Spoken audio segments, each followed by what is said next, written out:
sabe algo de la política, algo no sabe la ciudad de Estado, qué significaba la ciudad de Estado, cuáles eran las instituciones diferentes que podrían dedicar en forma a la organización social hoy en día.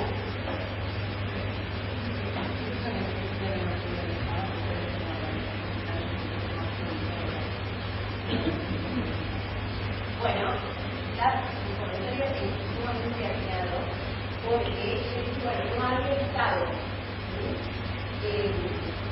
La noticia sería, no saben, los les recuerdan, el nombre que recibía era el titular de Estado. La polis griega era el nombre que denominaba la ciudad de Estado. O sea que ciudad de Estado no es lo mismo que Estado, para que ya tal vez menos a ese concepto. Y esto tiene que ver precisamente con que nosotros hoy en día denominamos Estado aquella forma de organización política y social que surge más o menos entre los siglos XII y XV. En 1300 en adelante, a partir de una serie de factores que nosotros vamos a ver cuando veamos la obra de Carlos Quevedo, que es la teoría del Estado, es donde nosotros identificamos el Estado moderno. Y vamos a ver cuáles son las características del Estado moderno que nos llevan a decir que todo lo anterior hoy en día. Como para que ustedes tengan una pequeña pausa, para esto, la característica fundamental del Estado moderno es que hay un monopolio absoluto de todos los bienes del poder en una sola institución.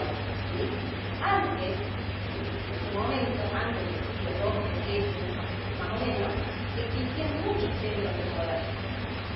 La iglesia tenía poder, el príncipe tenía poder, los reyes tenían poder, los feudales tenían poder, ¿sí? Si no había una única institución que concentrara todo ese poder, como sí lo empieza a ver cuando los reyes, las provincias, las distintas monarquías acaparan todo ese poder. En ese momento, bueno, básicos de estos autores, se identifica el nacimiento del Estado moderno. ¿Qué pasaba en la política? ¿Había una institución así? No la había. Sin embargo, sí ya había algunas características importantes que hacen justamente referencia a cualquier Estado, como el territorio. ¿Por qué luchan las ciudades griegas? ¿Por qué luchan los pueblos atenienses y los espartanos? Por la victoria. Quizás no lo tienen tan presente, digamos, en términos de la necesidad de simplemente algo de historia, pero por ahí en alguna película, ¿sí?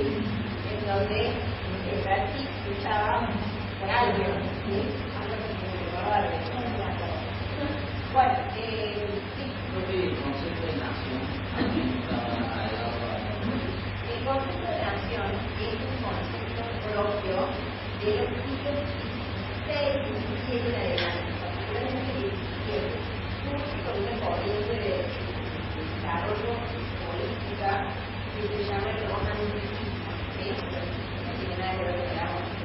Pero, bueno, la idea de nación surge como una sentimiento de pertenencia de determinada comunidad política que no necesariamente va de la mano con el concepto de Estado. Después vamos a hablar de la explicación que tiene, porque como decimos, el pueblo es una formación cultural, pero es un concepto más moderno, en el siglo XVII y lo desarrolló mucho antes. Aún cuando el concepto de nación, como sentido de pertenencia, sea mucho más moderno, sí vamos a ver un fuerte sentido de pertenencia en la política. Pero no se le llama nación. No se le llama nación porque para que haya nación tiene que haber Estado. En la política todavía no había Estado en el siglo sí, entonces en el actor, en los miembros, siempre el efecto del grupo.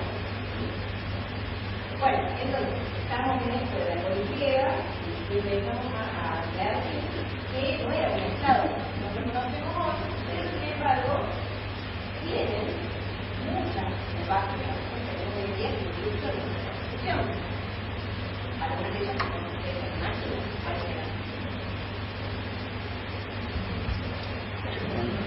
Porque hay algo de la política que hoy en día nosotros veamos en nuestra organización.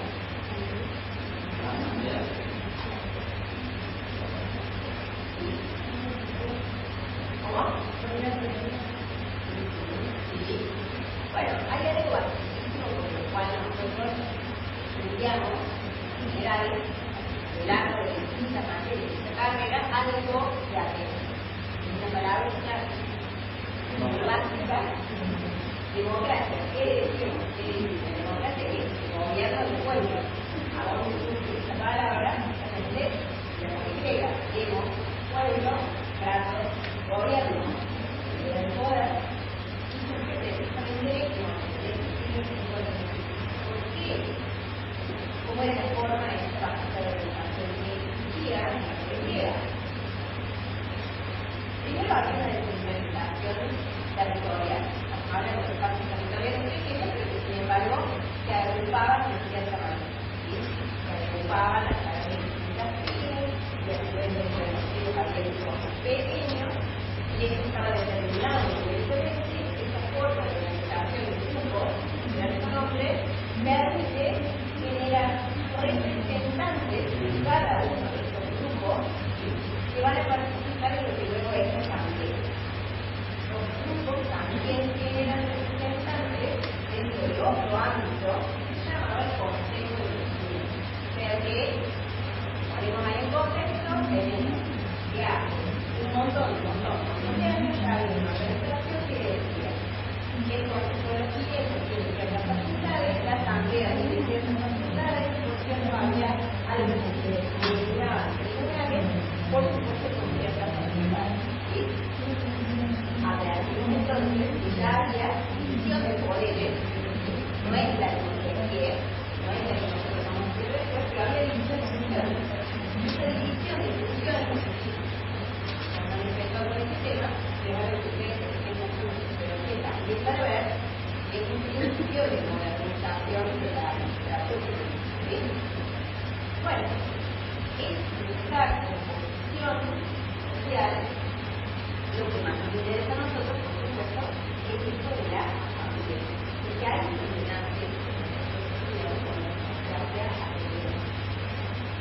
Había algo que tenía en los griegos que no tenían, por ejemplo, los espartanos. Tenían los atenienses que no tenían los espartanos. ¿Saben qué? Esparta se gobernaba por una especie de poderes para había. Y además, Esparta era un pueblo conocido por ser más agresivo, más guerrero, más menos deliberativo, digamos. No había una asamblea en la cual pudieran participar todos por igual. Obviamente, en Atenas, la sociedad estaba compuesta por estamentos claramente diferenciados. Las mujeres no eran parte de la vida social y política. Se dedicaban a crianza de los niños, a la administración del hogar y eventualmente al manejo de las finanzas hogareñas, economía del hogar. Tampoco todos los hombres podían participar. Toda la gente aquí se reducía la condición ciudadana, o los ciudadanos. ¿Quiénes eran los ciudadanos? Los que por herencia, por nacimiento, recibían esa calidad y además lógicamente tenían que estar mayores de 18 años. Entonces, ¿eran todos los hombres y mujeres que vivían en Atenas que participaban en la asamblea? No. No, la asamblea era el gobierno de todos. Era el gobierno de ciudadanos. Hombres con esa cantidad de cierta edad. Y algunos atravesados por un proceso educativo intensivo. Pero bueno, aún asumiendo todas estas restricciones, cuando se decide en definitiva participar en esta asamblea, en Atenas, quienes participaban en las asambleas tenían absoluta libertad de acción y expresión. Todos por igual. No había alguien que tuviera doble voto o alguien que tuviera más posibilidades de expresarse que otro. Eso era una característica urgente de Atenas. Todos tenían la misma posibilidad de expresarse en la asamblea.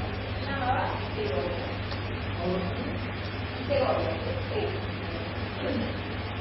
Esa Segovia dice mucho más en el fondo de lo que nosotros podemos hacer y estar pensando. Incluye un concepto que para nosotros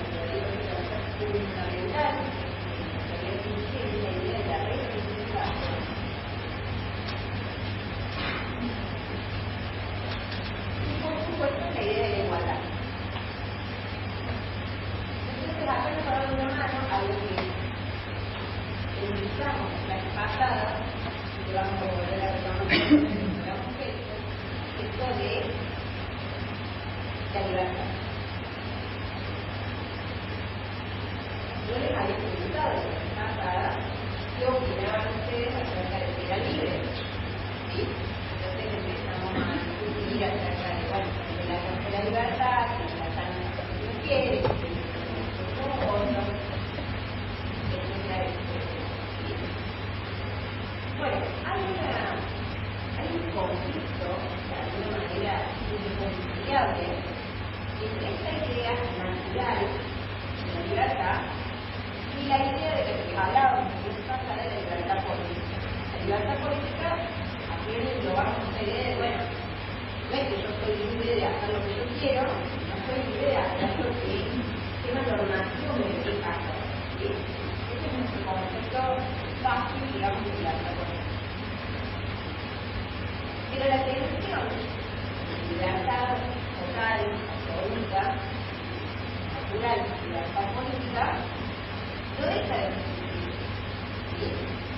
Este pequeño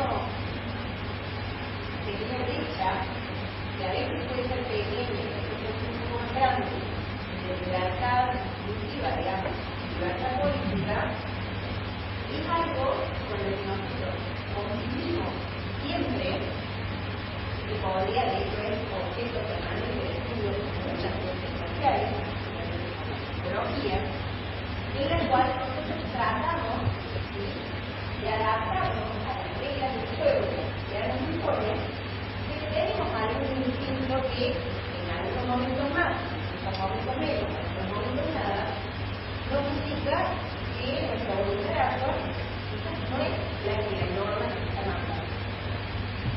Pongan un paréntesis en esto, que anótenlo para el final, porque en esto se juega lo que nosotros vamos a estudiar como derecho de existencia. Esto de la posibilidad de cumplir la norma.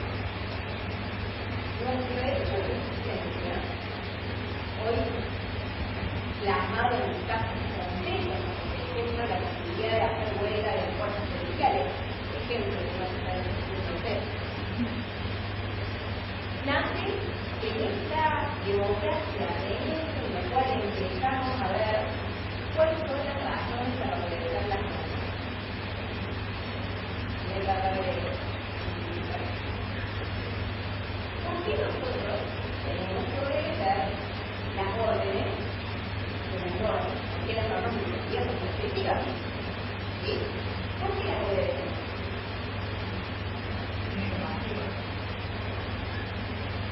Porque si no hay castigo, podría ser una razón, porque viene una institución. Algo más, Con los principios de sociedad, si no viviéramos en esa institución, no nos gusta, diríamos que no nos gusta lo que nos gusta. Pero es una imposición.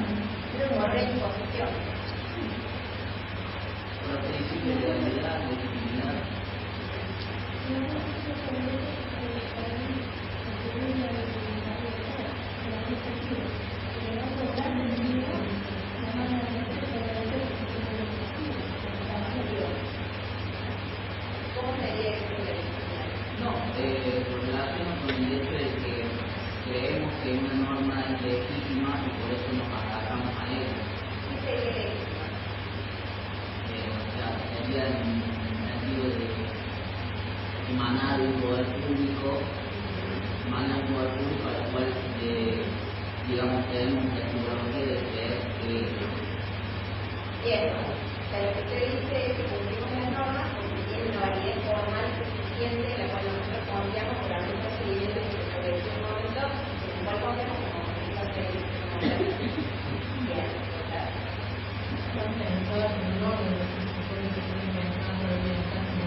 vean que hay un procedimiento formal establecido y la madre de la cuando se redacta y cuando no, y posiblemente el castigo, y algunos no lo pueden hacer, ¿sí? Pero definitivamente, en nuestra presentación, en el razonamiento, se da cuenta que hay algo que no acá. ¿Sí? Y a ellos, como niños, les resulta mucho más fácil identificar la tensión entre lo que la norma dice y lo que esta libertad natural indica que a nosotros, porque nosotros ya estamos formateados con todos estos conceptos culturales, de análisis de efecto beneficio de la expansión y demás.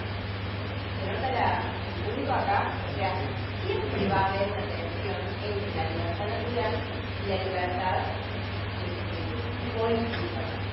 Y esa tensión, que para los niños en general es mucho más fácil de ver, y nosotros somos más prudentes, algo así que nos quedan en el historia, y estamos convencidos de cumplir con la norma por otras razones,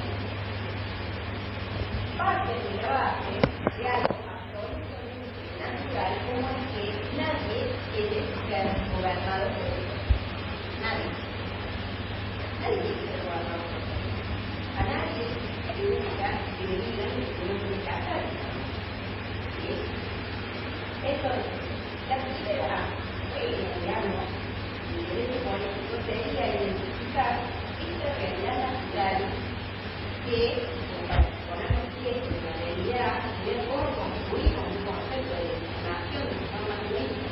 Estamos convencidos de que no hace falta que lo estamos viendo acá, pero partimos de la base que nadie quiere ser gobernado por eso. Aun cuando esta norma que puede decir sea buena, por esta razón. Hay algo, cuando se trata del dominio del gobierno ajeno, que nos resulta antinatural. ¿Sí?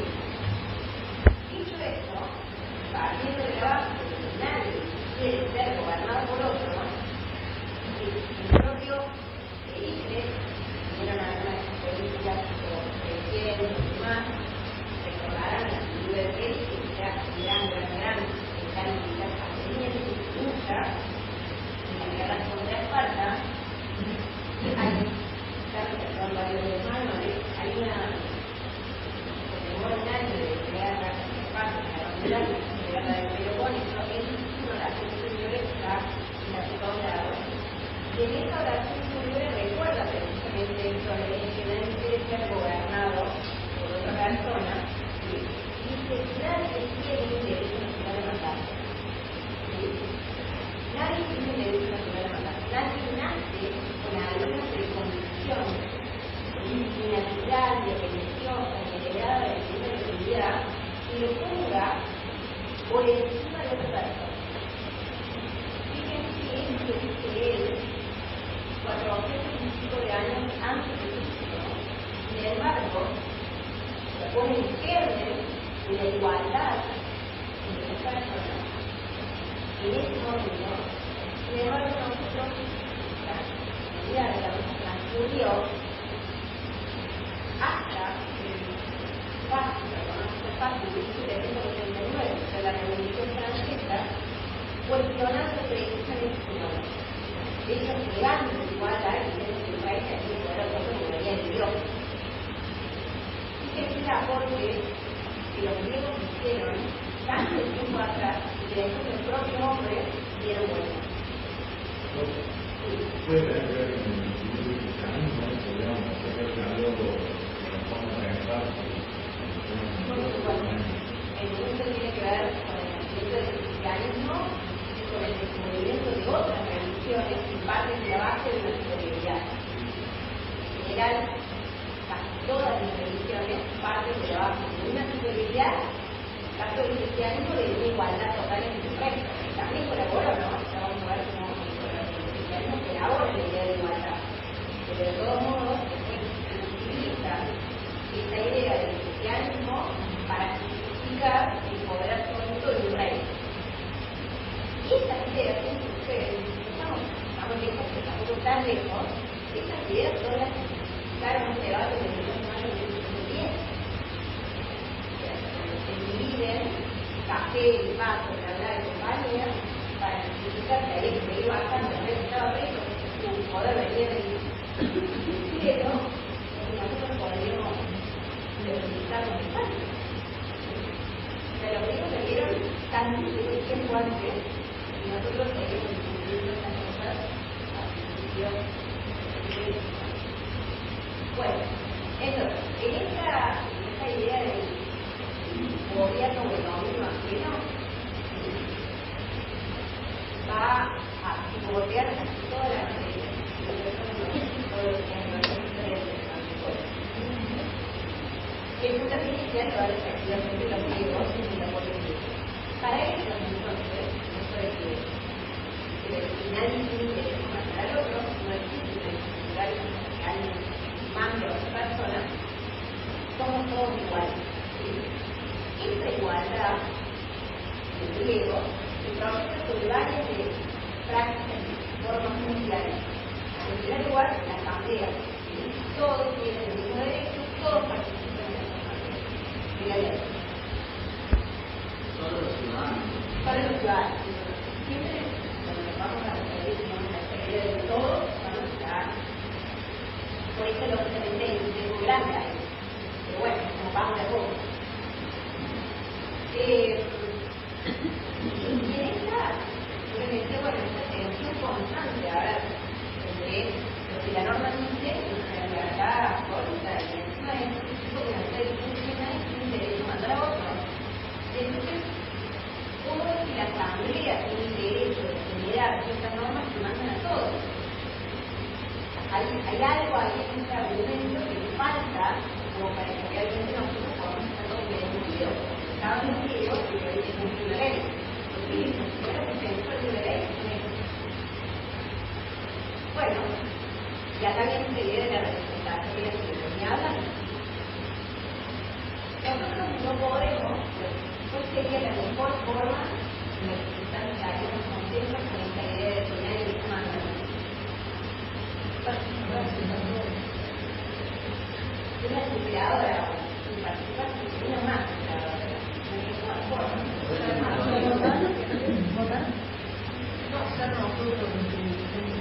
Ser nosotros los que hacemos nuestras propias reglas. Yo sería absolutamente libre y yo fuera de que todo el tiempo se está dictando sus propias reglas. En realidad, como yo las reglas no se puede ser libre y nadie me está mandando. Sería lo óptimo. Bueno, eso no puede ser. Porque todos, obviamente, necesitaríamos de la justicia, necesitaríamos, notaríamos, robaríamos. Bien, entonces, el óptimo no se puede. ¿Cuál sería el segundo óptimo? Bueno, sería tratar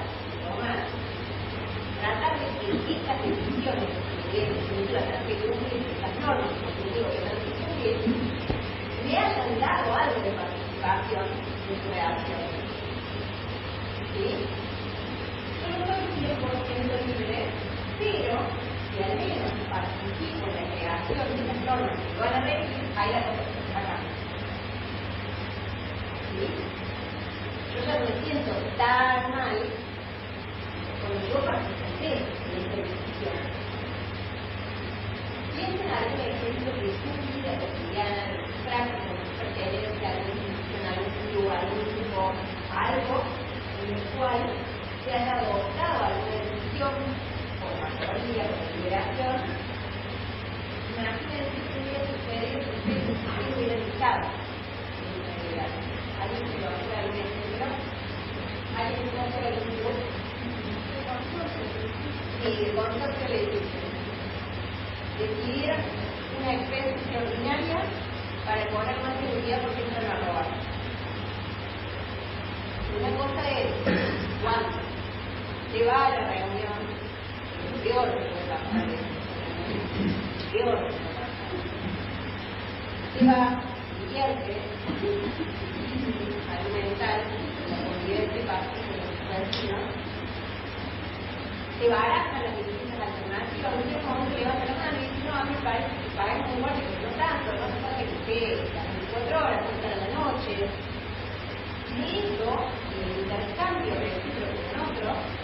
sale alguna decisión que en definitiva implica la regla que es pago de defensa extraordinaria o de elevar la defensa para poder afrontar regularmente sus costos. ¿Sí? Usted se va a su casa y cuando le llega la defensa del cliente y dice, la voy a decir, bueno, sí, esta fue parte de la decisión. ¿Sí? Aún cuando usted hubiera votado en contra, usted recibe esa defensa y dice, bueno, a ver, un puesto no es la solución, pero bueno, yo estuve ahí, yo di mi opinión.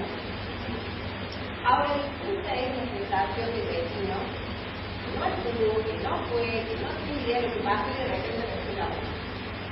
Seguramente le sucedió. Este pequeño ejemplo que puede servir para pensar en la importancia de la participación. La participación no solo es importante en estos términos como individuales, esto que psicológicamente puede ser mejor el aumento de las defensas, sino que es importante porque legitima la decisión. ¿Sí? Si nosotros tuviéramos un gobierno autoritario, nosotros no pudiéramos elegir a nuestros representantes, tuviéramos un dictador malvado que hace decide todo solo, las órdenes de ese sujeto serían sumamente cuestionadas por nosotros. Nosotros, ¿por qué cumpliríamos esa orden? Seguramente tendríamos un castigo, pero no porque estemos convencidos de que la norma está buena. Aún cuando la norma esté buena, si nosotros rechazamos la autoridad de la cual es la semana de la norma, no va a funcionar. Y ese castigo, ese miedo al castigo, con lo que decimos, está destinado a durar un estudio, no un estudio. Se acaban las balas. ¿Sí? Por eso, a todo poder político no le interesa solo gobernar, le interesa fundamentalmente gobernar por el consentimiento del gobernador. No será mucho, pero al menos fácil. ¿Sí? Por eso vamos a ver más adelante que todo poder político aspira a ser poder jurídico, porque precisamente aspira a tener una forma que le dé legitimidad. No porque le busque la legitimidad per se, sino porque quiere mantener su poder.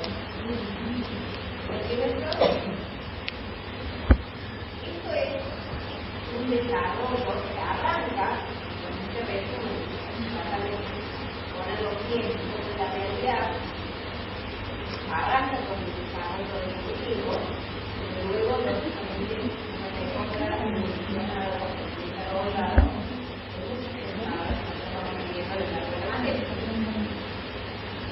y es clave la idea del rechazo al gobierno o al gobierno que participa de la sociedad. Por eso lo que añade ya el que comentaba esto. Y luego, la preocupación esencial de ellos va por el lado de la igualdad, las condiciones que sabemos que los ciudadanos son iguales. Para ellos había tres clases de ciudadanos, los ciudadanos, los médicos, que son los extranjeros, y los esclavos. Están limitadas, vamos a decir, que era parte de la legislación. Bien, cada uno de estos tenía roles asignados. También habla de un grado de organización importante para la institución de la libertad ante la ley, y el producto del trabajo de la asamblea y la ley precisamente es aplicada a rajatabla para todos. Para los griegos era fundamental el cumplimiento de la ley.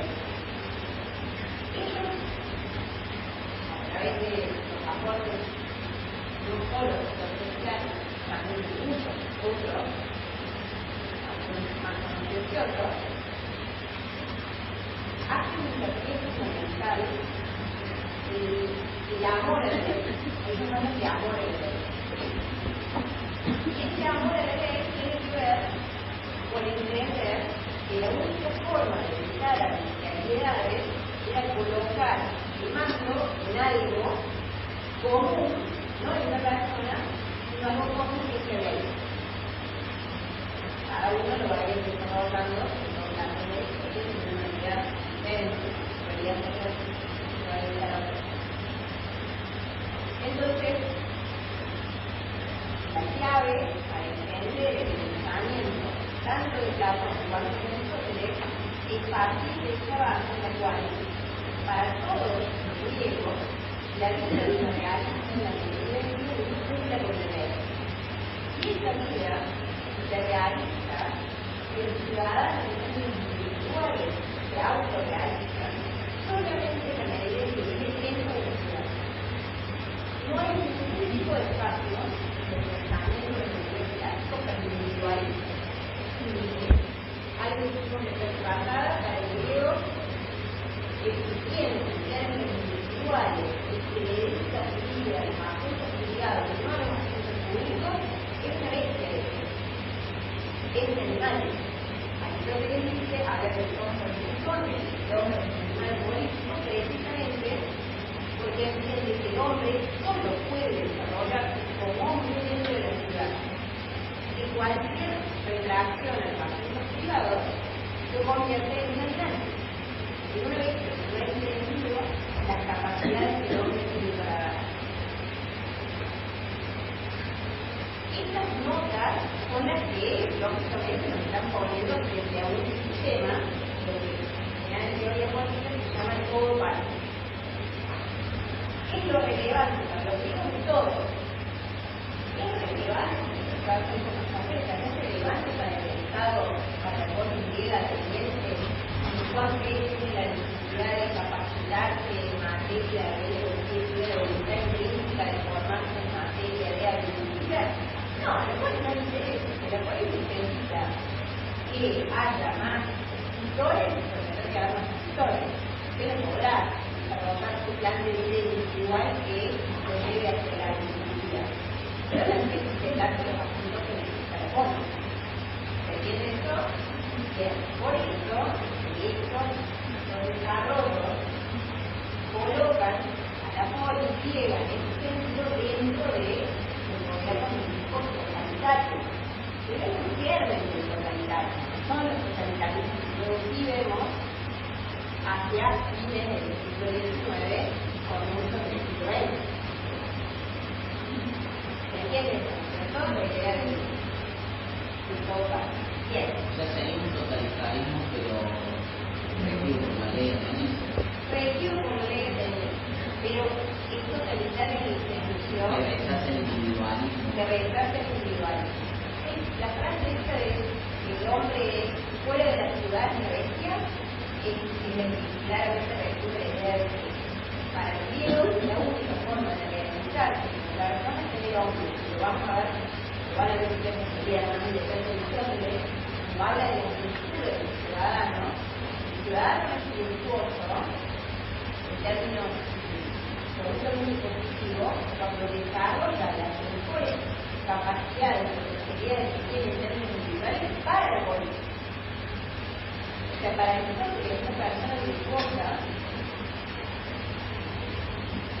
con un ejemplo de Messi es virtuoso, todos son virtuosos, para el fútbol del mundo es virtuoso en el mundo. Para Aristóteles, si Messi hubiera quedado jugando en el patio de su casa, por más que hubiera desarrollado deportivamente las mismas habilidades, no sería una persona virtuosa. ¿Por qué Messi sería una persona virtuosa? Y es una persona virtuosa porque sus habilidades las puso al servicio de un hombre. ¿Sí? Un médico virtuoso, Cavaloro era virtuoso, no porque papá, se lo guardo para él, con su familia, no porque lo devuelva al mundo.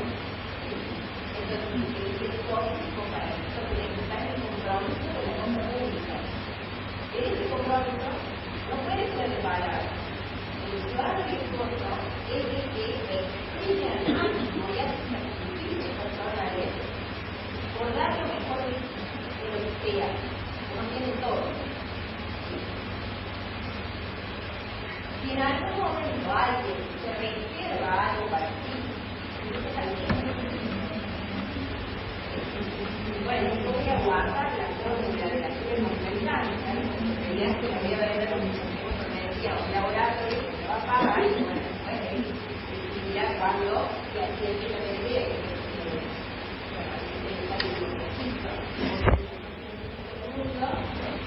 que esto, no lo pongo en la relación de otros, ahí sí es servicial. Y por ejemplo, muchísimo más sencillo, al todo el mundo política explica esto de el virtuosismo que tiene cosas. Yo soy una ciudadana virtuosa y por voy a hacer una fila no me muero, ¿sí? Y cuando tengo que dejar pasar un ratito más corta de la diferencia que la quedo, y yo no hago ese tipo de cosas, no soy virtuosa. Hacer ese tipo de cosas implica que yo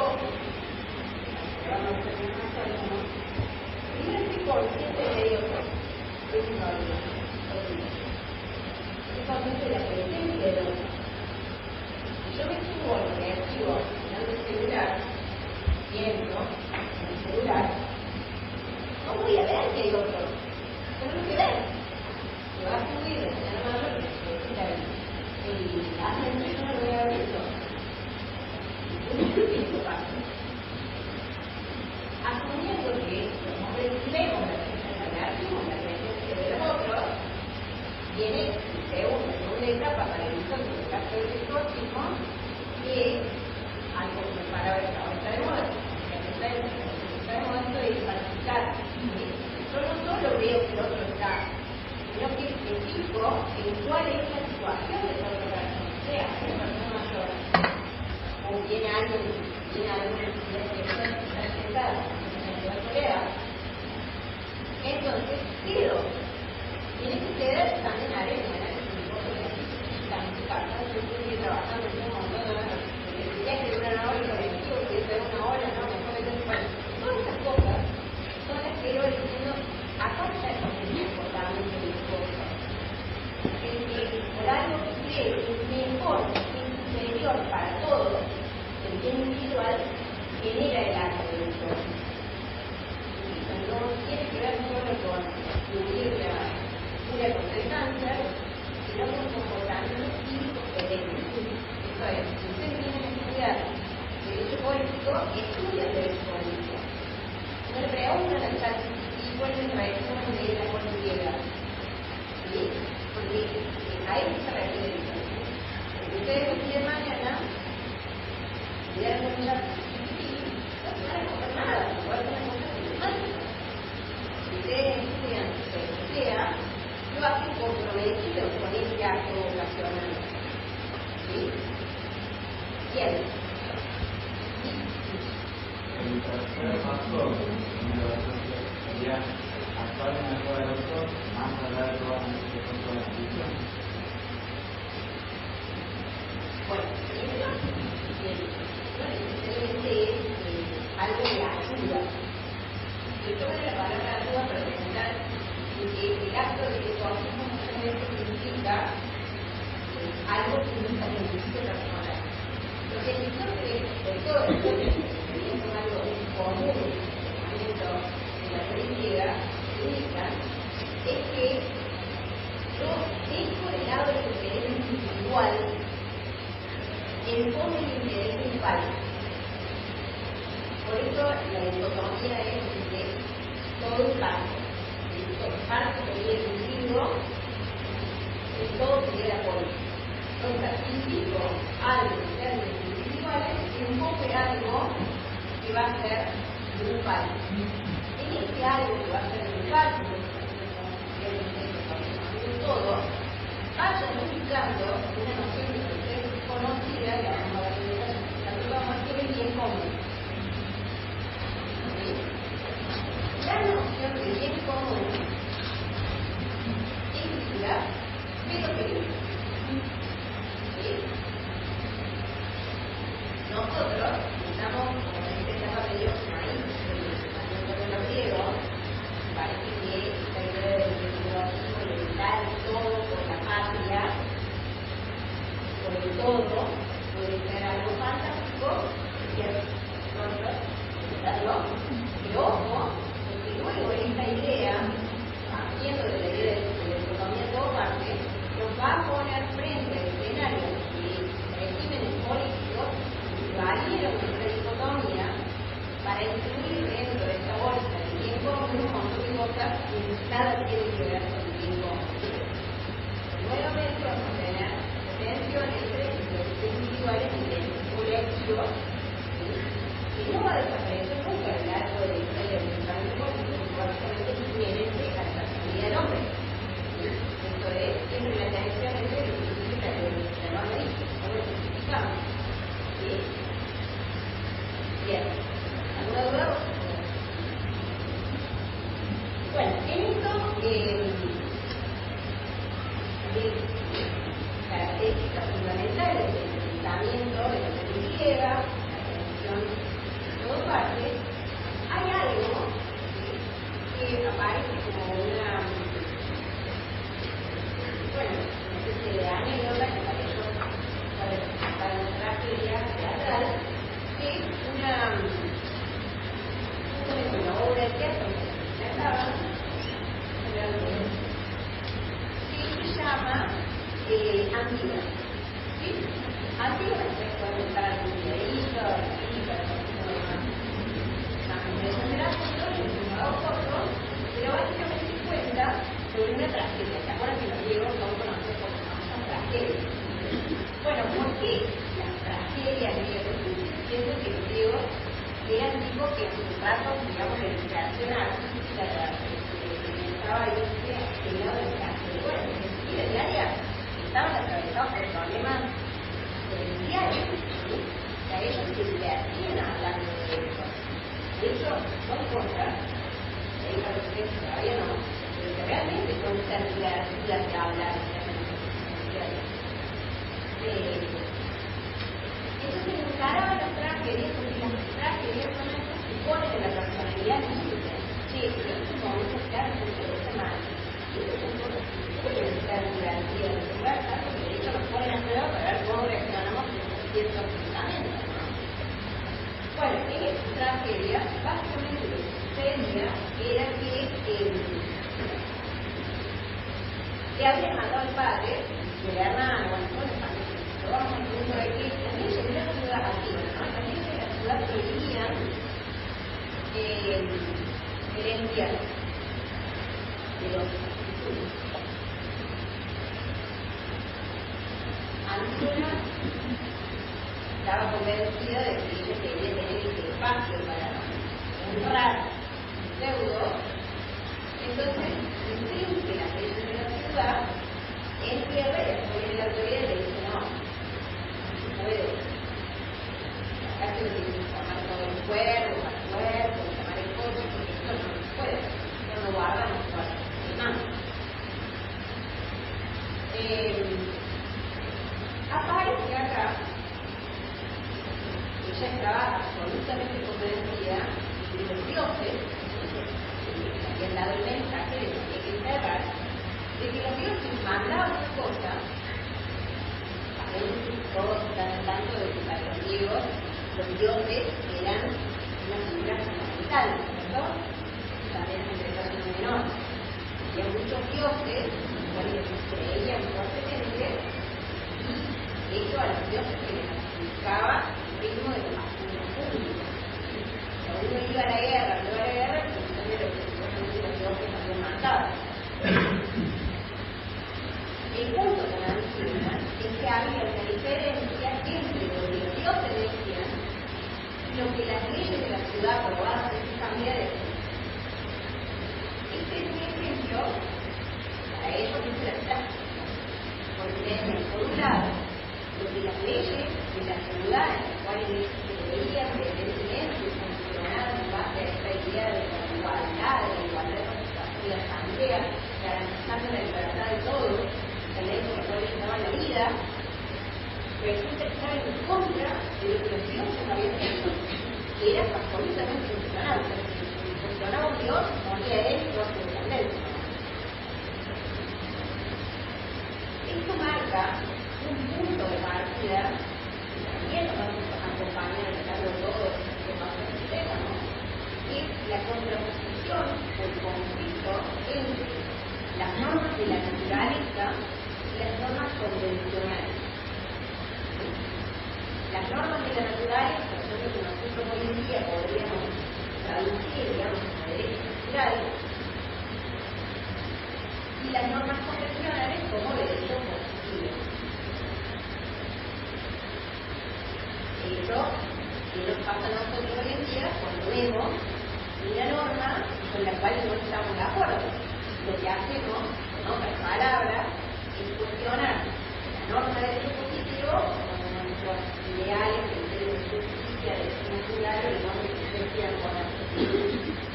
Esta tensión nos pone nuevamente lo que yo decía antes de esta pequeña brecha entre naturaleza y convención que habilita este espacio de resistencia. ¿Sí? ¿Me bien? Por eso digo que esa resistencia también nos va a acompañar siempre. Hoy en día ustedes pueden pensar en términos de esta resistencia con cualquier ejemplo. Ley de glaciares. ¿No están de acuerdo? Algunos estarán de acuerdo, otros no estarán de acuerdo.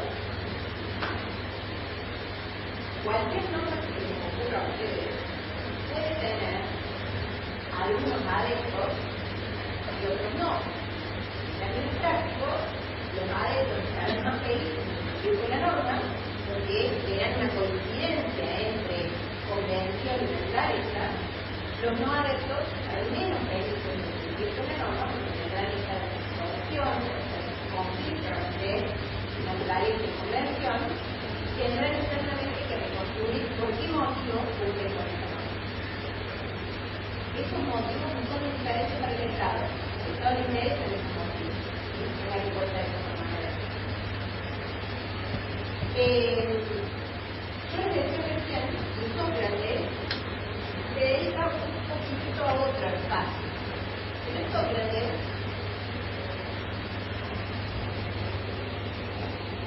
digo esto y hago un pequeño corte. Porque veo ahí como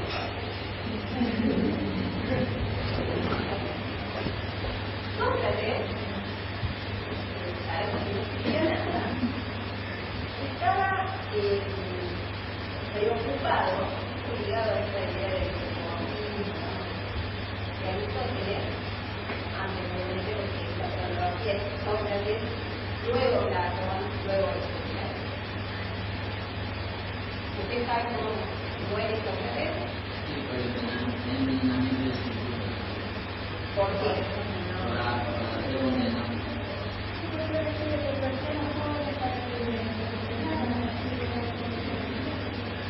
Bien.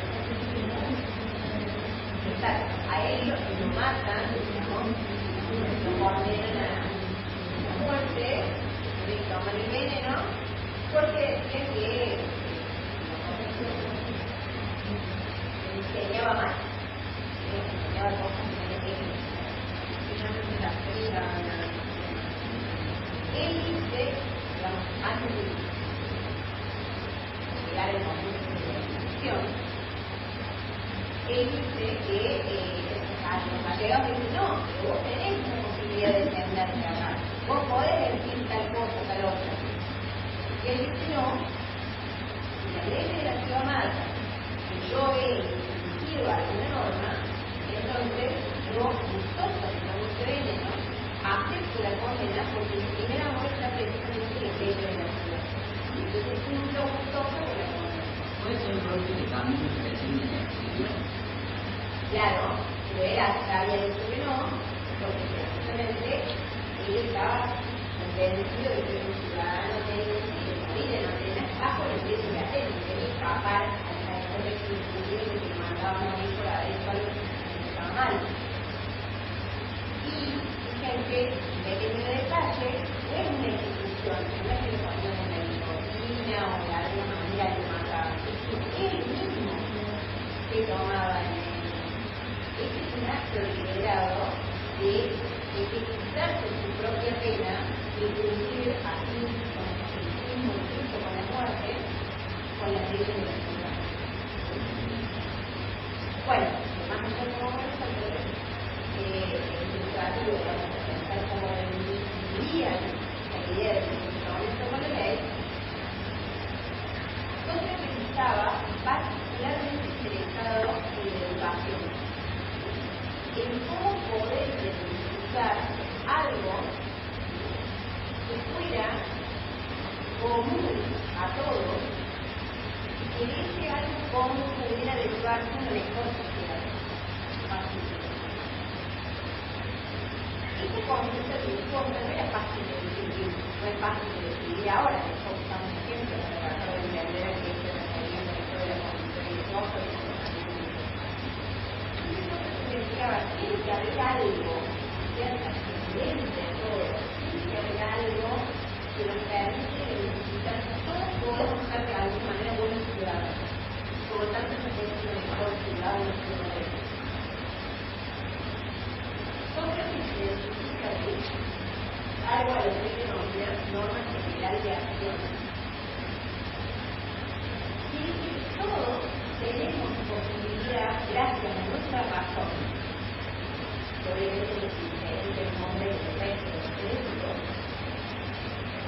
de acceder a esa norma general de acción, gracias a la razón, gracias a nuestro camino, yo puedo conocer la diferencia, nada más nada menos que el bien y el mal. Gracias a la razón, puedo saber lo que está bien y lo que está mal. Y por lo tanto, de ahí se derivan el conocimiento de las cosas de qué puedo hacer y las cosas que están mal que las hago. Y esa norma, que es algo que yo puedo conocer, la razón, automáticamente se deriva que es una norma que se puede enseñar. Y yo puedo, como hombre, conocer lo que está bien y lo que está mal, luego le puedo transmitir a otros. Y este es un punto muy importante en el desarrollo de la educación en la vida.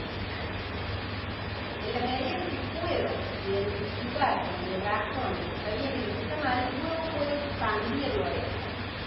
Y en esta expansión quizás ahí ustedes me podrían decir, bueno, todos pueden hacer lo mismo, todos pueden saber lo que está bien y lo que está mal, entonces nadie puede equivocar en lo que está bien y lo que está mal.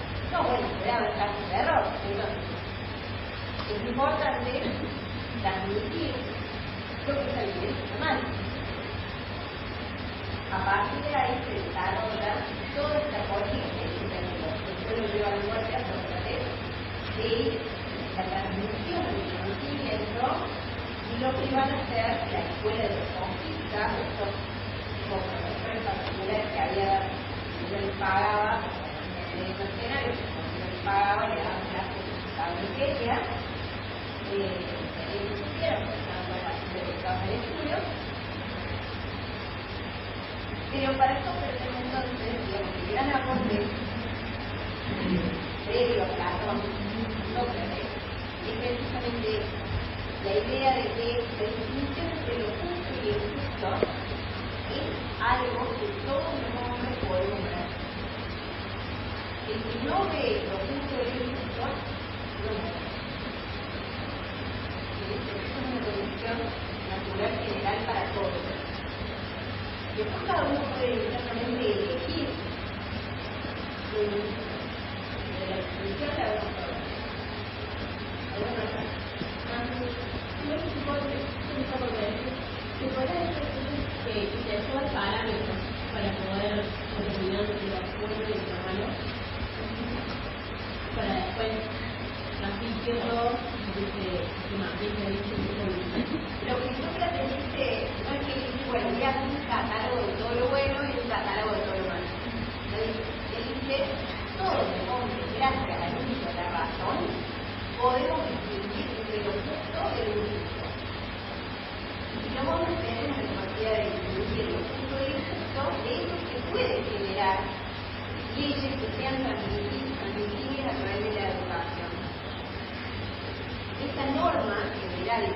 acción, de la buena acción, se puede generar, se puede transmitir, a partir de la educación.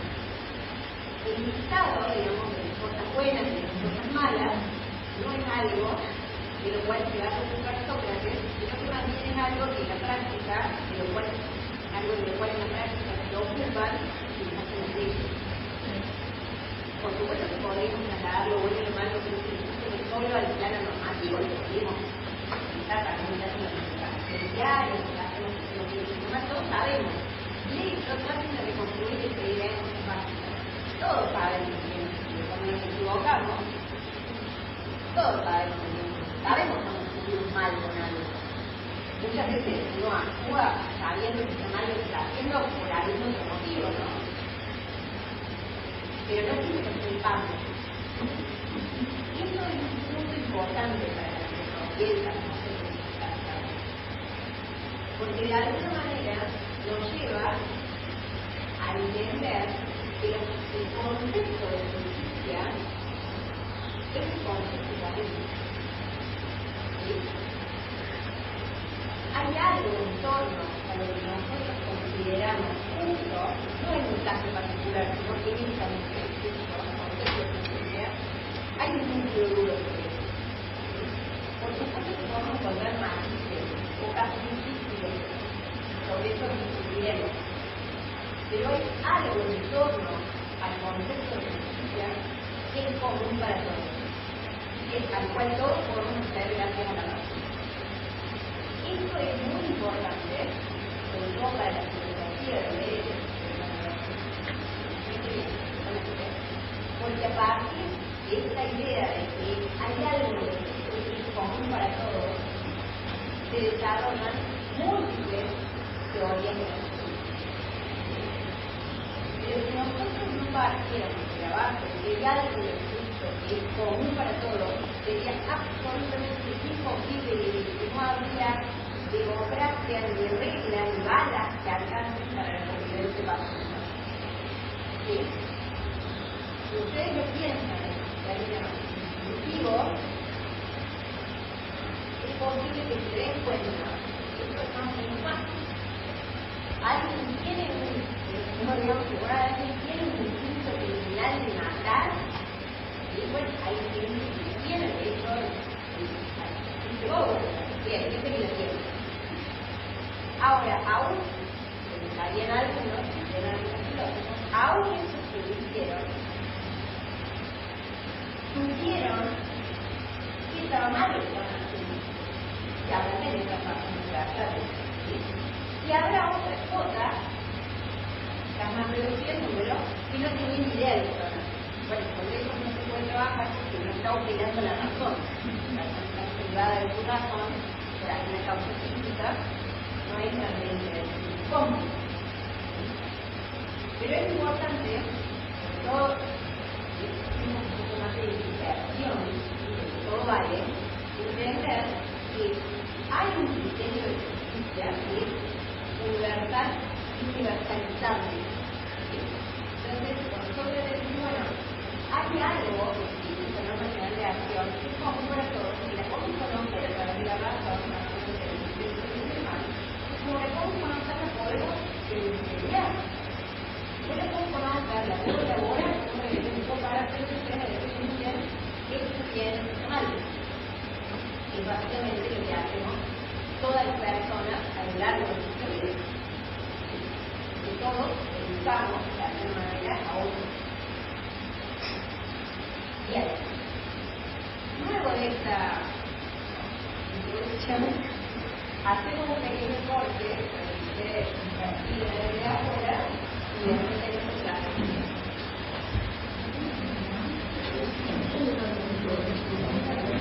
Hacemos un corte leve porque si ven vamos a cortar igual.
la segunda, que las alimentos más fáciles que cosas que tienen que ver con la comunicación con el poder.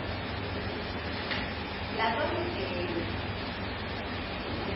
título, Sócrates, y él se va acordando en este contexto de la cultura griega,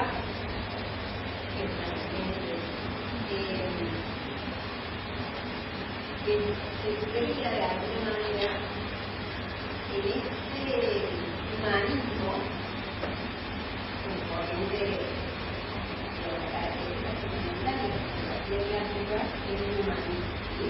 Un poco puesto en la persona humana, ¿sí? Conocimiento, conocimiento puesto en el hombre. Los debates, digamos, de la época tienen que ver con encontrar cosa nada, la época, los filósofos son observadores, ¿sí? De la realidad. Cerrado. El filósofo se puede parar frente a un libro y ver cómo se mueven los animales, cómo antes se saltan, cómo el agua cruza, ocurre. La preocupación del filósofo tiene que ver con si de todo eso que está viendo es trascendente, que es inmanente, si de todo eso queda, de todo ese contexto práctico puede sacarse una regla general. Es posible identificar alguna regla general que no cambie, que sea trascendente, que se mantenga en el tiempo, los tiempos, de un único tipo. ¿Sí? Bueno, nosotros nos estamos dedicando a la filosofía, pero es un idioma estable. Nosotros quizás pensaremos quién puede explotar la fecha de brillo, cuáles son los artificiales, quién se puede meter, que no, de aquí me también se da televisión, se puede sacar todo lo que quiera. Pero lo que no me dice es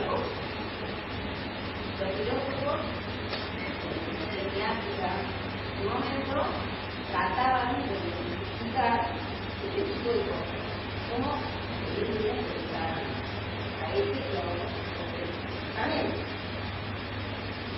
Había uno, tratando de poner un poco de luz, que significa esto de humanidad, que pensaba, Andrés Carlos, que el hombre era el medio de todas las cosas, por eso está significado en este momento. Protágoras decía que en realidad, acá, decía que alguien que tuvo que hacer un orden, de alguna manera es, lo que dice, él trata de explicar que el hombre también todas las cosas, que bueno, el sujeto que interpreta determinada realidad, moldea esa realidad de acuerdo al sujeto que es. Nosotros podríamos, tenemos mucho de estudiando la filosofía de eso cuando estudiamos interpretación. Entonces, el filósofo puede advertir el río, la montaña, el edificio, el mastito, lo que sea, e identificar algo de eso, pero esa identificación nunca va a ser una identificación objetiva, que va a depender del sujeto que está interpretando esa realidad. ¿Sí?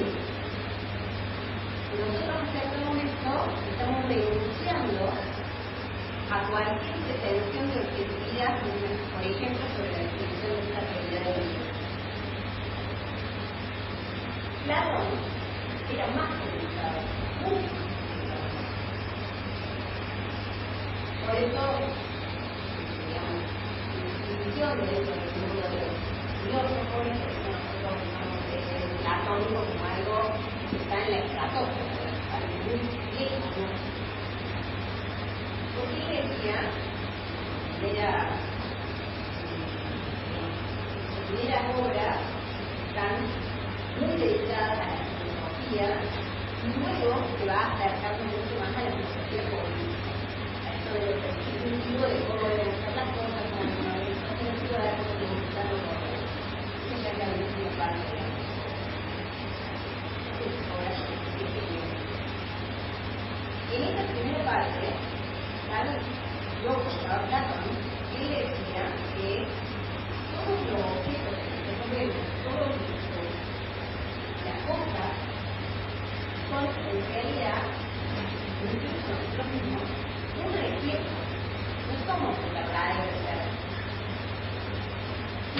nunca no es más que un reflejo de una mesa, la verdadera, que existe en el mundo de las ideas. ¿Sí? Yo no soy la verdadera yo, sino que soy un reflejo de la verdadera que está en el mundo de las ideas.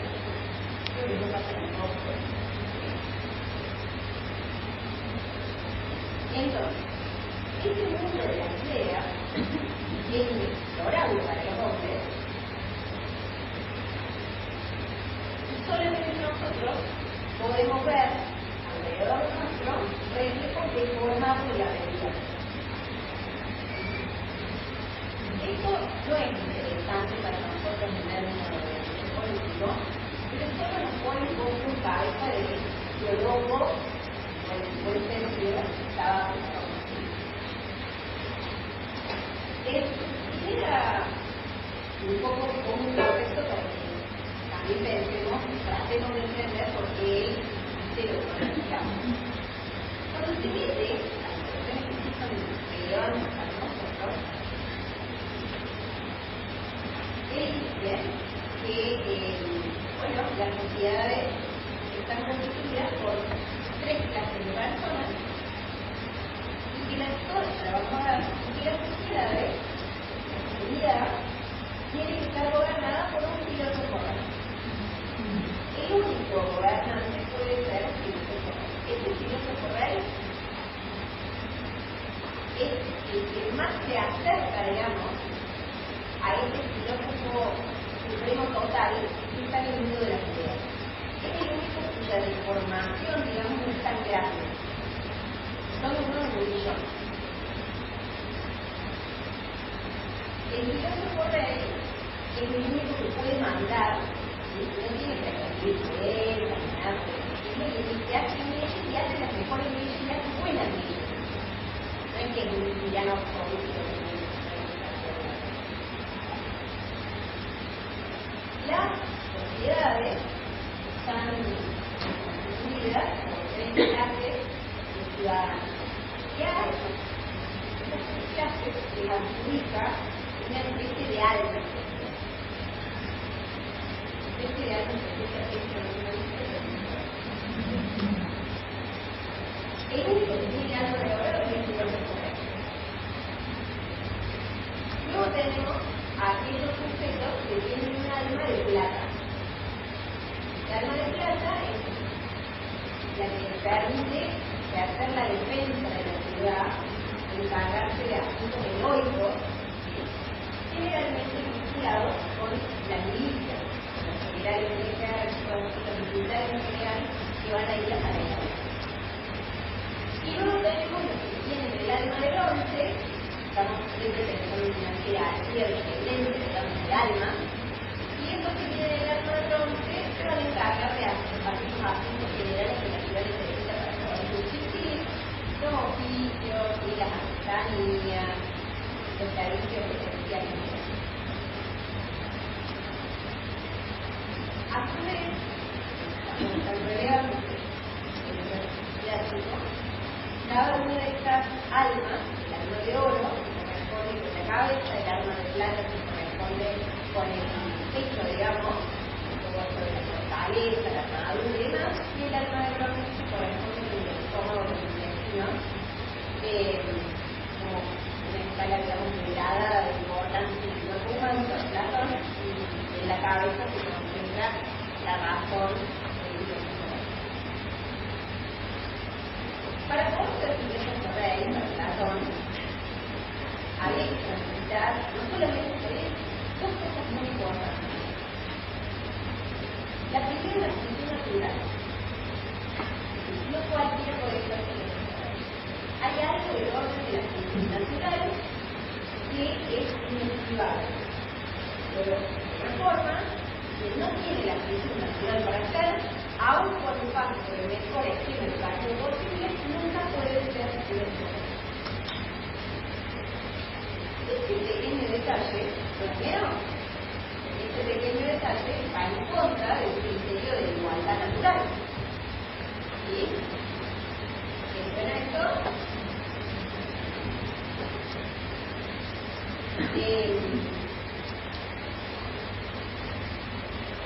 ¿algún ejemplo de esto? A los meses, que tuviera que era una familia de llamadas redes que consideraban que eran como ya por menos. Bien, pero eso tiene una construcción cultural que tiene han sido enviados por Dios, el caso del rey, el caso de la mano de Dios, y puede ser descendiente, puede ser rey. Solo pondría que en ambas construcciones se considera como algo que está dado naturalmente. Que nace no se nace por eso. Bien, en este sentido, ¿se nace o no se nace? La creencia es que uno podía ser hijo de alguien que fue puesto por rey, si no es una construcción cultural, no, lo va a ser. Sí, parece más una concepción de una figura heroica en el sentido del heroísmo griego, como si fueran Aquiles o Odiseo, que tienen esa condición innata para ser héroes. bueno, Aquiles no podía ser filósofo.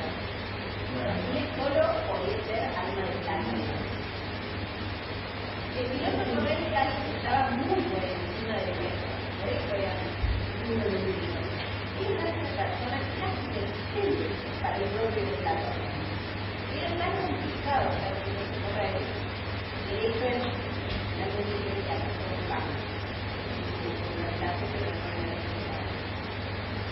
El filósofo rey entonces era una figura extraordinaria, en primer lugar por una cultura natural. Y esta cultura natural no se compra, no se vende, no se tiene, no se tiene.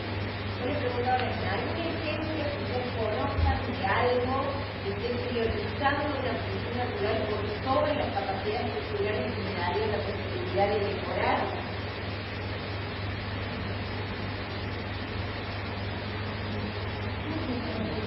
Ejemplo. ¿Cuáles son los requisitos que uno tiene que cumplir y que puede ser bueno?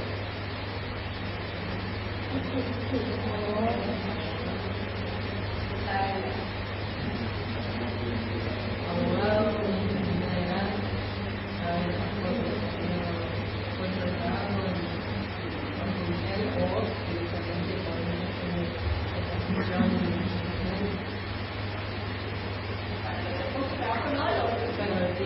Una u otra.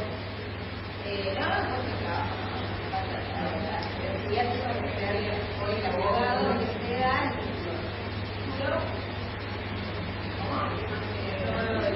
Que hoy en día no se hace ya sale de alguna vez para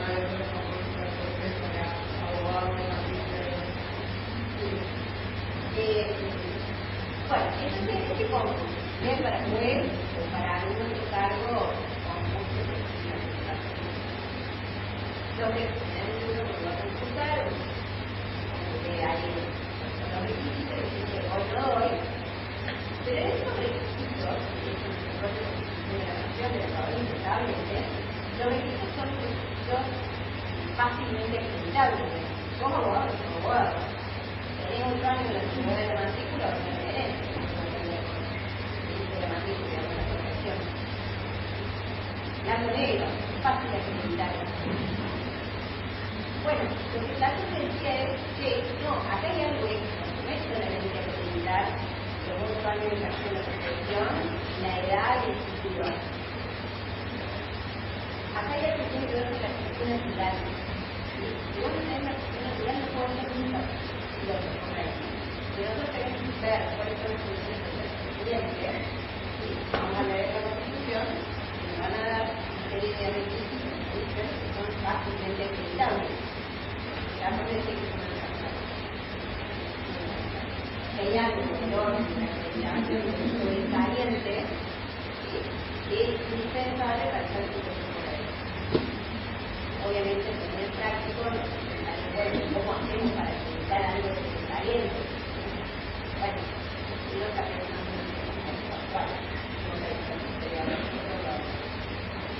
pero sí es importante tener en cuenta que si nosotros mencionamos puede haber un requisito para ejercer un cargo público, en este caso el rey total, que planteaba, que no es accesible para todos, que no es fácilmente meditable, está poniendo a este filósofo rey en un lugar de superioridad que no era habitual para la polis griega. La polis griega era lo que habíamos visto hace un rato, todos iguales, sacamos los ciudadanos de cuenta, entremos en los ciudadanos, todos iguales, todos participamos igual en la asamblea, todos tienen posibilidad de hablar, todos votan igual, porque no hemos participado en nada. Esta es la concepción de los griegos sobre la democracia y de cómo se ejerce el gobierno. Con un consejo de regimiento, con un cuarto de tribunales, con las organizaciones a través de los grupos, etc. Y la asamblea de los. Cuando Platón dice, hoy es una sociedad de excelencia, en esa sociedad de excelencia, el único que puede hacer las mejores leyes, mandar de la mejor manera a la ciudad, es el filósofo rey, aquel el más inteligente de todos, el más hábil de todos. Está bárbaro el en términos prácticos, choca de lleno con el pensamiento de los griegos. Sobre todo porque hay filósofo rey, no se le puede decir nada, porque es infalible, porque no se puede equivocar, no se va a ver nada. Por lo tanto, el filósofo rey está, para Platón, absuelto del cumplimiento de las leyes. Porque él dice que el filósofo rey, lo que hace las leyes, lo que hace las mejores leyes, él nunca, no se puede exigir a esa persona que cumpla con esas leyes. Porque ella, Platón, un buen sentido. Por lo tanto, el filósofo rey se pone claramente en pie de superioridad frente al resto de los griegos. Esto es lo que se hace por enojar a muchos colegas. Él decía, voy a traer un punto, el primero era la actitud natural, y el segundo era haber transitado por un estilo de vacío que él plantea a partir de su propia se nos da la cadena. La confusión de la cadena. Era aristócrata.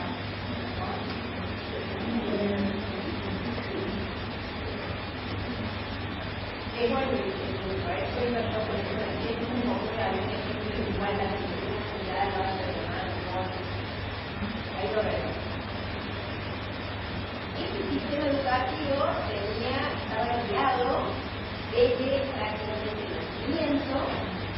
Platón planteaba que los niños deben ser separados de sus madres para estar dedicados absolutamente a una educación pensada para ser gobernantes, ¿sí?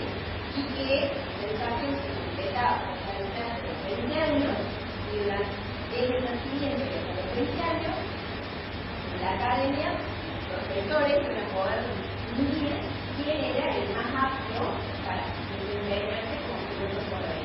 Y luego también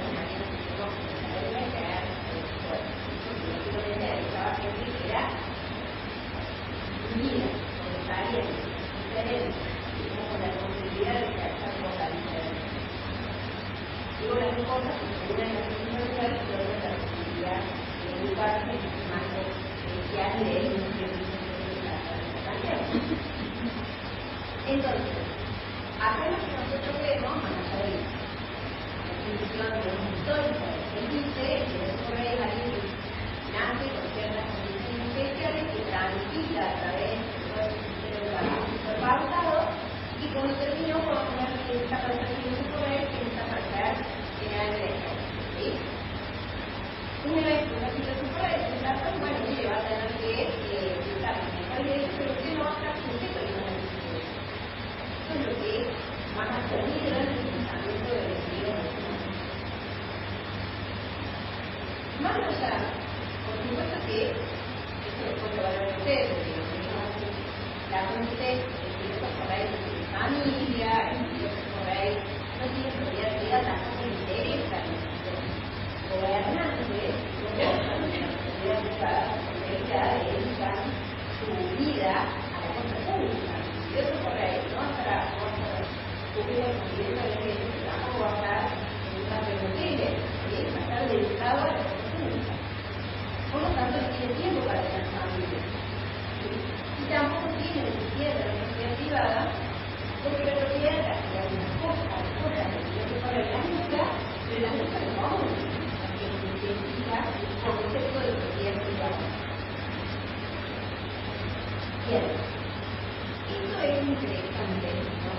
de considerar, aunque sí en una cohesión, estas aspectos sociales. Y a eso le suman un esquema teórico y puede ser accesible para matar. Les doy un ejemplo. En Alemania, hoy un alumno que comenzó para nosotros decía en la escuela secundaria no puede estudiar religión. ¿Sabían eso qué es? No puede estudiar religión. Este alumno va a rendir un examen, ¿sí? Como por áreas temáticas, porque algo más de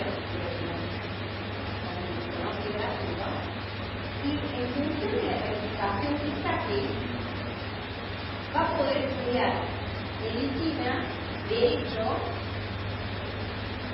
arquitectura o alguna legislatura, ¿sí? En algo más especializado. ¿Ves? A veces acá pero la única condición para poder estudiar la carrera universitaria es aprobar el estudio donde hay estudios. ¿Sí? Entonces, en Argentina no se computa nada que tenga que ver con la clase de condición existencia eventualmente natural para acceder al estudio, porque por parte de la base considera que son iguales, cada uno tiene la libertad de elegir de acuerdo a sus preferencias la carrera que quiere estudiar, con la única condición de acreditar al uso de medicina. ¿Sí? En cambio, en Alemania, ustedes aplican, rinden un examen y en función del resultado de este examen, igual se van a valorar precondiciones de ustedes, precondiciones que los principales no son naturales, pero tienen que ver con la sociedad de aprendizaje anterior, ¿sí? Nadie nace sabiendo nada, pero sí tenemos distintas posibilidades de acceder a distintos tipos de participación. Y en función de eso, entonces, en ese instante, el universitario le van a decir, ahora para ustedes, ¿qué pueden decir? Entonces, esa diferencia, la constancia de los aportes, no son cosas tan locas, y este punto al menos, que no exista la identidad. Pero como yo les decía, nos enojó muchísimo, le dijimos que lo echaron, la ciudad, la hago corta, se redime de alguna manera, y escribe un punto fundamental de ojo del ciudadano, que era que para nosotros lo más importante son las leyes que venimos construyendo hace casi 100 años, toda una democracia basada en el apego a la ley, el cumplimiento de la ley, el cumplimiento de la ley, damos la ley, porque la ley es un producto de este razonamiento y de deliberación colectiva, y vos me venís a decir que no es por ley, no tiene que cumplir la ley. Bien, entonces, Platón, obviamente tenía que ver con distintos aspectos, al tiempo vuelve, me dijo capa acá y le dice, bueno, está bien, para conformarnos a ustedes, que nadie esté enojado conmigo, les voy a decir que he desarrollado una teoría de las leyes que se llama el estado en segundo orden de bondad. ¿Sí? ¿Por qué dice el estado en segundo orden de bondad? Porque básicamente dice que el óptimo es el que yo les decía antes, ustedes la vieron, no les vieron, o sea, mejor es el como yo lo planteé antes, una resistencia que no es muy buena, estoy enojado, porque hacemos todo un punto, digamos, el valor de la ley. Entonces, yo le formulo muy especial, digamos, mi teoría, y después ahí sí está total, la va a dar en mismo que no le gusta la versión anterior que trae los formadores. En esta segunda versión mejorada, lógicamente tendrá así adeptos totales porque daba esta resistencia absoluta que no se habían empezado fuera de la ley. Para ellos era absolutamente imposible aceptar. Entonces, con Platón era esta nueva propuesta de establecer formas de gobierno y someter a la propia ley, entonces ahí ya todos quedan con esta planificación.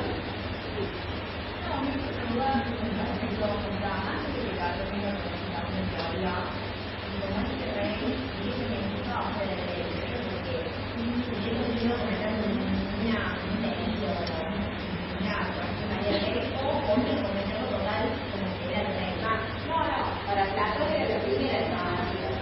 No había posibilidad de ninguna posibilidad cultural de que el rey era luchar por encima del rey.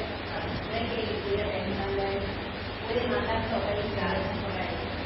No, eso para él y además realmente no hay nada. ¿Cómo podría ser alguna manera? ¿Cómo podría ser que tanto tipo de cosas sale con este funcionamiento? Bueno, de hecho, hay muchas discusiones en la era científica y yo creo que bastante menos volado, mucho más políticamente correcto que la. Bueno, entonces, en esta propuesta, modo de la vuelta de Martín Fierro, la vuelta de Platón, él dice, efectivamente, está sujeto a la ley, es una definición que la teoría política no me acuerdo además es un poco una definición de no enviarme como la educación que la gente no va a tener un futuro nada pero que va a la clasificación de definición de acuerdo la primera definición que da la política la política, dice al principio del diálogo, resulta sin duda humónica. Es el arte de criar rebaños que se dividen primero en animales comunes y no comunes, y luego en bípedos y cuadrúpedos. La política es el arte de dirigir a los bípedos sin cuernos y sin bípedos.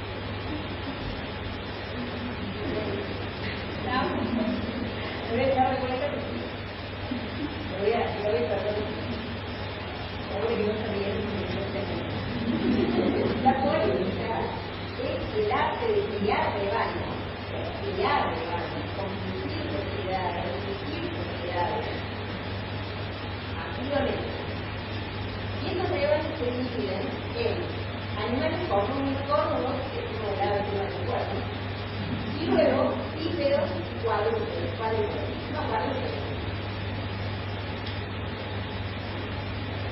Bueno, la política es el arte de dirigir a los bípedos sin cuernos, sin plumas, que la política es el arte de dirigir a todos, pero particularmente de orientar, de arreglar, de obligar a los hombres. Esto es bastante desarmado, nosotros solamente pensamos que la política tiene como objeto dirigir, tiene algunos sentidos comunes, ¿sí? Pero no es ese precisamente la idea de Platón, porque la realidad es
en esta idea de que haya alguien, solo alguien, que pueda ver lo bueno y que el resto no lo podamos ver, nosotros creemos que solamente algunos elegidos son los que pueden ver el bien y como tanto que pueden ejercer el poder y como tanto que pueden gobernar como nosotros, pero sin cuerpo, estamos en el poder. Porque en realidad, a diferencia de que en este caso nosotros estamos convencidos de que todos tenemos las mismas aptitudes naturales para identificar nuestras razones, no solo en el sentido de justo, sino permearnos con la educación y poder ejercer distintos roles que eventualmente podamos hacer. Solo le adjudicamos a algunos elegidos sin causa cierta la posibilidad de matar, estamos en el mundo.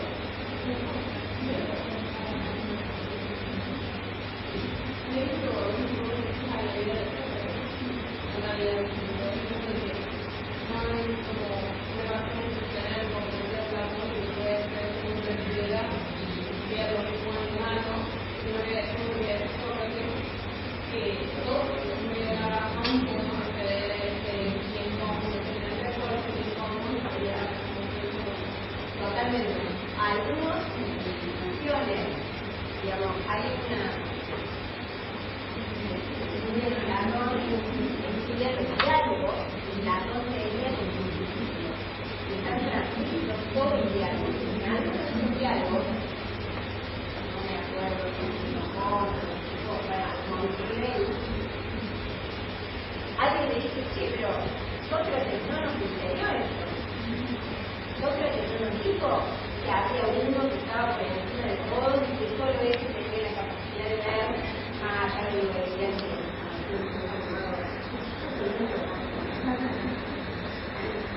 ¿sí?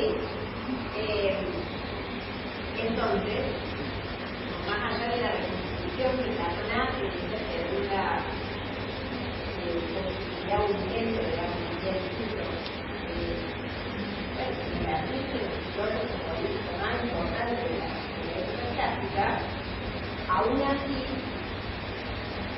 eran muchas dudas sobre el sistema de gobierno, y hablar de la forma de gobierno, están viviendo con las alternativas, las generaciones, siempre eligen que la mejor forma de gobierno posible es la monarquía, porque la monarquía es la única conducida por una sola persona solitaria que tiene cualidades muy colectivas y además no está pidiendo ningún consejo, ninguna asamblea, ni nada de eso, ni toma de decisiones, pero es convencido que son las mejores decisiones. El problema no es Platón, sino lo que se interpreta de Platón como autoridad.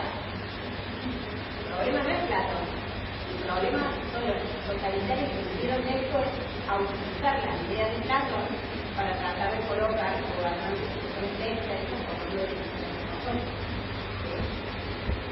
Bueno.